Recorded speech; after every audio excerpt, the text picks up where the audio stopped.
नमस्कार, मी लतिका। आज मी तुम्हाला ओलं खोबरं टाकून डाळ बनवून दाखवणार आहे। त्यासाठी बघा, 1 वाटी मुगाची डाळ घेतलेली आहे आणि सेम वाटीच्या मापाने तुरीची डाळ घेतलेली आहे आणि त्याच्यामध्ये मी टाकायसाठी शेवग्याची शेंग घेतलेली आहे एक। तर तुम्हाला हवे असेल तर टाका, नाही टाकली तरी पण चालेल। वाटीचं प्रमाण म्हटलं की नाही तर ह्या वाटीने मी घेतलेलं आहे, एक वाटी। कोणत्या पण भांड्याने मग तुम्ही जेवढी माणसं असतील का नाही तेवढ्या प्रमाणे घ्या। तर हे 4 लोकांसाठी मी करत आहे।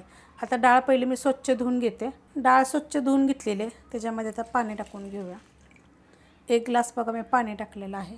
त्यात एकदम टाकायचं थोडंसं मीठ, त्यात टाकणार आहे थोडीशी हळद आणि हे काय करणार आहे, मीडियम गॅसवर कुकरला 4 शिट्ट्या करून घेणार आहे ती। आणि ही जी शेंग आहे ना, शेवग्याची शेंग, ही मी वेगळी शिजवून घेणार आहे, कारण जर डाळी शिजवली की नाही तर एकदम गाळ होईल। त्यासाठी ह्याला वेगळी शिजवून घ्यायची। शिजवताना एकदम थोडंसं नकभर मीठ टाकायचं। कुकरला बघा मी 4 शिट्ट्या करून घेतलेल्या आहेत आणि ही शेंग मी शिजवून घेतलेली आहे। आता डाळीमध्ये बघा मी कोमट पाणी घेतलेलं आहे, साधं पाणी जरी टाकलं तरी चालेल आणि ह्याला आपण जरा घुटून घेऊया। कुकर ठेवला आहे बघा गॅसवर, कुकर गरम झालेला आहे, त्यात तेल टाकून घेऊया। तेल टाकायचं आपल्याला 1 पळी आणि गरम होऊन देऊया। तेल गरम झालेलं आहे, छोटा 1 चमचा टाकायची मोहरी चांगली तडतडून देऊया। छोटा 1 चमचा जिरं, त्यात टाकायचं आपल्याला हिंग पावडर, त्यात टाकायचं आपल्याला 7 ते 8 लसणाच्या पाकळ्या बघा मी अशा फोडून घेतलेल्या आहेत। तर लसूण थोडासा लाल झाला पाहिजे। त्यात टाकायचं आपल्याला कढीपत्ता आणि त्यात टाकायचं आपल्याला 4 मिरच्या बघा मी थोड्या कुटून घेतलेल्या आहेत। हे जरा 1 मिनिटभर परतून घेते फक्त। मिरची बघा चांगली भाजलेली आहे आणि लसूण पण चांगला भाजला गेलेला आहे। त्यात टाकूया थोडीशी हळद, मिक्स करून घेऊया आणि त्यात टाकूया ही डाळ बघा मी घुटून घेतलेली आहे।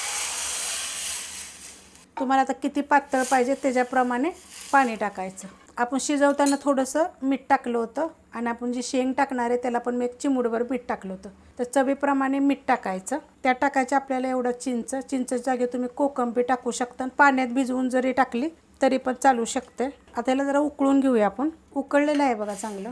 अजून जरी पातळ थोडीशी केली तरी चालू शकते बघा, अजून घट्टच आहे बघा। आता त्यात टाकणार आहे बघा हे शेंगा जे मी शिजवून घेतलेलं। आता ह्यात कसं आहे माहिती आहे का, तुम्हाला पाहिजे तर तुम्ही शेंगा टाकू शकता, नाही टाकल्या तरी चालतील। त्याचं पाणी जरी टाकलं तरी पण चालू शकतं। मला सूप बनवायचे म्हणून मी पाणी साईडला काढून घेतलेलं आहे। आता त्यात टाकणार आहे बघा एवढा गुळाचा खडा, त्यात टाकूया आपण थोडीशी कोथिंबीर, गॅस मिडियमच आहे। आणि त्यात टाकायचे बघा अर्धी वाटी खोबरं मी बारीक खिसून घेतलेलं आहे। मस्त लागतं, तुम्ही करून बघा अशा पद्धतीनं। फक्त शेंग तुम्हाला जर पाहिजे असली तर टाकू शकता। पहिलं पण मी एकदा ओल्या खोबऱ्याचं वाटण करून वरण दाखवलेलं आहे, मस्त, ते पण मस्त झालेलं आहे। आता ह्याला चांगलं आपण उकळून देऊया। मस्त असे बघा उकळलेलं आहे। 5 मिनटं तरी चांगलं उकळून घ्यायचं, कारण आपण ह्याच्यामध्ये ओलं खोबरं, चिंच टाकली होती। चिंच न भिजवता टाकली होती, थोडी भिजवून जरी टाकली तरी चालेल।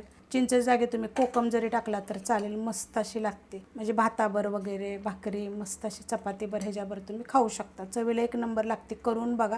रेसिपी आवडली तर लाईक करा, सबस्क्राईब करा, कमेंट करा आणि शेअर बी करा।